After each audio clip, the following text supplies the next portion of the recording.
Rome, and our giant scene-by-scene review now continues, and this time we're at Season 1, Episode 4, which is called Stealing from Saturn. Right at the beginning of the episode, I'm once again reminded why I love this show so much, and it's because of clever writing. This is one of those scenes that's a little bit like a shock puzzle that the viewer has to solve for themselves, using their own little brain. And I had totally forgotten about this scene, so it's like I just experienced it all over again for a raw reaction. So here's a shock puzzle. We start off in a dark forest, tents and soldiers around, and a man screaming in pain. The camera moves onto him, and we see him hanging down on ropes, turned upside down, and there's someone there with a knife, apparently flaying him or cutting pieces off of him.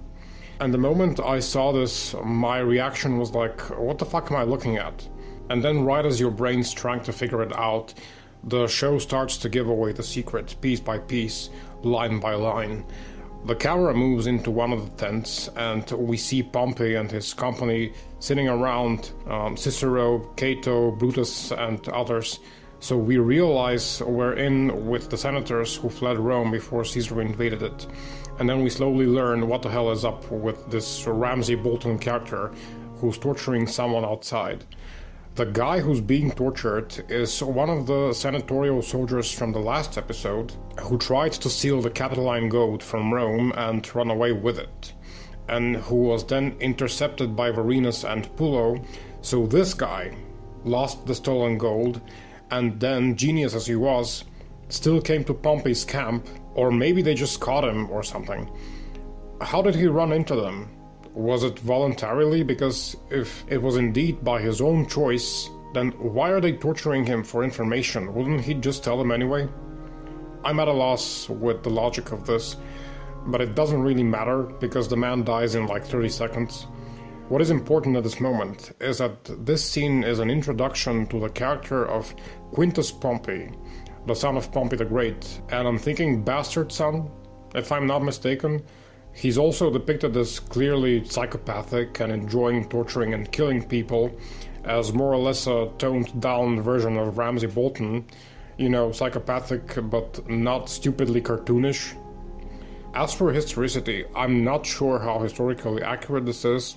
I only remember that Pompey the Great did indeed have a son, and I think his name was Sextus, and he was kind of a badass like his father. He remains alive after Pompey dies, and goes on to make trouble for the Triumvirate, like going around the Mediterranean Sea and attacking their ships with fleets and stuff. And I think I remember something about Octavian and Antony finally defeating him in Sicily, but that's about as much as I remember, and I'm not even sure that's even correct, so anyway. However, I don't remember anything in particular about a Quintus, son of Pompey, especially about a character similar to this one who gets killed by Antony shortly after the death of Caesar, because I remember now that what happens to this Quintus character at the beginning of Season 2. This character might as well be just totally made up, or if he did exist, I kind of doubt that's how his real story ultimately went. It just feels a bit too Hollywoody and cheesy for the psychopathic bastard son of an important protagonist to die in an unremarkable way. It doesn't sound like real history, whatever real history means. This was a bit presumptuous of me to say. Anyway, it's a nicely done introduction of a psycho, just like we would expect from HBO. Of course, while the tortured guy's screaming in pain outside, in the tent we're shown how someone's just randomly eating a chicken leg or something, to emphasize the element of carnage. I totally recognize this method by the showmakers, and it looks cheesy to me, although I do understand how it would be effective in creeping out the general viewer who doesn't know the history so much and is just watching for the fun. And so by the end of the scene, the puzzle is all solved. Pompey learns that although Caesarian soldiers did intercept the Capitoline gold, they did not deliver it to Caesar, which means that there's still a chance of Pompey retrieving it and starving Caesar out of resources while he's occupying the city. So he sends out his son Ramsay to get the gold back. Afterwards, once again, we get to one of my favorite elements of this show, the news announcer played by Ian McNeice. The scenes with him just shouting out stuff in the Roman Forum are so fascinating. He proclaims martial law in the city. No groups of men are allowed to gather up in public spaces. There's also a curfew, and basically the city is in chains until Caesar manages to set in. And so the announcer is shouting this stuff in the middle of the square, and he suddenly realizes that there's no one there to hear it, because the people are all burrowed up and scared into their houses anyway. Now with this next scene, I'm a bit annoyed, but that's only because I'm a giant nerd when it comes to ancient Roman architecture. What we're shown is Caesar walking into the main temple on the Forum in order to basically make the Pope support him and his claim to the rule of the city. He's going to take the augurs, which is basically a ritual of them making some birds fly and determining the god's will by that. I think it was like, if the birds fly to one place, it's bad, and if the birds fly to a different particular place, it's good. And we know in hindsight that Caesar will bribe the Pope, or the Pontifex Maximus, this fat guy from the scene, who was basically the main religious leader in the country. He's gonna bribe him with money in order to make the birds fly in a way that would show the gods approval of what Caesar is doing. Basically ancient Roman corruption beautifully depicted in this scene. With the one thing that annoys me, the temple in the Forum that Caesar enters to meet the Pope in the show is presented as a temple of Jupiter Optimus Maximus, which was the main and the most important temple in the city, basically the equivalent of St. Peter's Basilica in Caesar's time. The problem is, though, that the Temple of Jupiter wasn't located in the Forum. It was on top of the Capitoline Hill above the Forum, precisely the temple which we saw in that beautiful view toward the city in the previous episode. The temple that Caesar enters in this scene should in fact be the temple of Saturn, which you can still visit today in the Roman Forum, and it wasn't the most important temple in the city. It was more like the state treasury where they kept the money, similar to the Parthenon in Athens. And of course the temple you can visit today isn't the original version of the building. I think the one from Caesar's time burned down like 3 times or something throughout the centuries. And the surviving building is a reconstruction from the 2nd or 3rd century AD. And you can actually see that written in a beautiful inscription on the temple today. It says in Latin that the Senate and the people of Rome restored what the fire had engulfed. It's one of my most favorite ancient Roman buildings of all time, and they fucked it. But anyway, I'm geeking out and those are just details. It's a wonderful scene anyway. Then in the next scene, Posca is shown walking up to the Palatine Hill on the way to Attia's house, and we see this nice graffiti by someone who apparently is a big fan of the Senate, or was paid by them to do it. We realize that Posca and Castor are actually close friends. It's probably also why they ended up serving rich people from the same faction, Caesar and Attia. Posca's come to instruct Castor about what's to be served at dinner and also a guest list of the people. By the way, Posca mentions Caesar doesn't want shellfish. What the fuck was that about? For a second there I thought he was Jewish or something. I mean, if you don't want shellfish, just let it be served for others and you don't eat it. It's not like there's gonna be only one meal. Just weird. Anyways. And also, I'm sorry if this might sound annoying on my part, but I really hate their phony accents. I get they're supposed to sound like they have mother tongues different from Greek and Latin, and that's why they're making their English accented, but it just sounds ridiculous to me as a pretense, because English isn't Latin or Greek either. And I see this thing done in other movies and shows all the time. It always sounds retarded to me. I'm once again reminded of Ilaria Sand and the Sand Snakes in Game of Thrones. And even the beloved character of the sexy Oberyn Martell, their forced accents were so fucking annoying to me. How can you make a fake accent sound fake? It's like blatant fraud within blatant fraud, visible from 2 miles away, and totally ruining the immersive quality of the world we're supposed to experience. So then this party we're about to have at Attia's house celebrating Caesar's return is apparently a political ploy on his part to bring all the Roman elite into the fold and neutralize all enemies in the city via bribes and diplomacy. And I do like the fact that the 2 slaves actually consider the possibility that Caesar is just gonna gather them up there in order to kill them Red Wedding style. It just goes to show the random brutality of the ancient world and its acceptance in the eyes of the regular people at the time. If someone hears something like this nowadays, social media would explode and everyone would get on the like-gathering train about how despicable an act this would be. Interesting fact, by the way, I am recording this during the weird big Facebook and Instagram shutdown, October 10th, it's 1:35 a.m. in the morning, and Facebook is still dead and it died around 7 p.m. So that's a pretty impressive breakdown. Let's hope it stays this way and people finally get back to actually doing something instead of taking disgusting selfies and wasting their life for bullshit. Anyway, we see then that Attia is jealous of Servilia coming to the party because we know she and Caesar are in a love affair.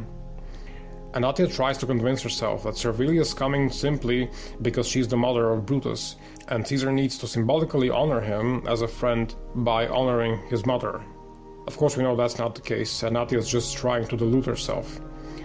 I always thought, by the way, that in the series and later on in the specific episode, Attia actually tried to sexually seduce Caesar, her own uncle, kind of trying to replace Servilia as his mistress. My initial reaction from a few years back when I watched the series for the first time might have been a bit misplaced, but I am still getting it even now when I remember the scenes. Oh, HBO, why do I have to see a super close shot of goat testicles? the cooks cut off the balls of a goat and salt them and then take them to Octavian so that Attia can make him eat them.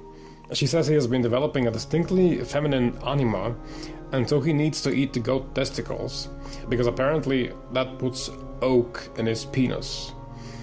I'm not sure what that would mean.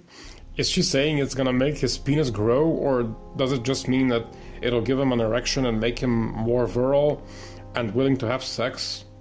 In any case, he needs to eat it because he's turning out to be a Nancy boy, as Frank Barone would say, and Attia doesn't like it. She says her grandfather fucked all the slave girls around when he was Octavian's age, so now it's unacceptable that Octavian isn't the same horn dog.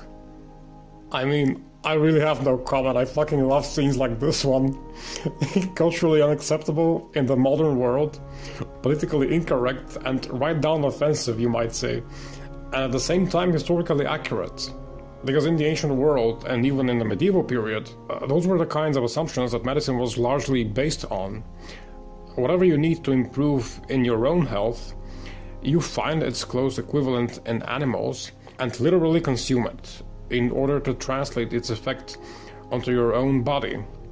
In this example, you want to improve your sex drive, then you consume the testicles of a horny male goat, while they're still warm. I mean, the scene is indeed hilarious.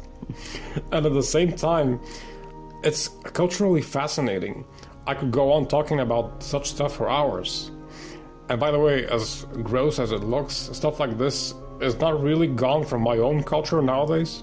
I have eaten pig testicles myself, because my grandma lied to me that they were kidneys, so that I wouldn't mind eating them. And they were actually pretty good, until she told me that they were actually testicles, and of course, I didn't eat them raw, they were boiled. Anyway, and then Attia instructs the cook to not overcook the lampreys. Just boil them long enough to kill them. Oh god, that sounds so fucking brutal. Especially when someone says it as nicely and calmly as Polly Walker. I gotta say, this has to be one of my favorite aspects from the show, presenting brutality through the lens of everyday antiquity. Although I did cringe a bit at the beginning of the episode when they did it with Quintus Pompey, so I guess it's probably just Polly Walker's amazing performance as Attia. I mean, her acting is hands down perfect. When you hear her speak her lines and act out her gestures and facial expressions, it's not like we're watching an actor, it's just like someone went back in time and filmed an ancient woman in her house. There's a fascinating feeling of naturalness in her acting. Then Octavia comes along and she expresses to her brother her doubts about Attia having killed Glavius. Oh, poor soul. It's interesting to note, by the way, that she was standing and quietly observing Attia on the side, while Attia was making Octavian eat testicles and instruct the cooks to boil the fish to death. I think it's a beautiful touch to the scene. Octavia can see the subtle hints of brutality in her mother, which starts to convince her she's actually capable of cold-blooded murder.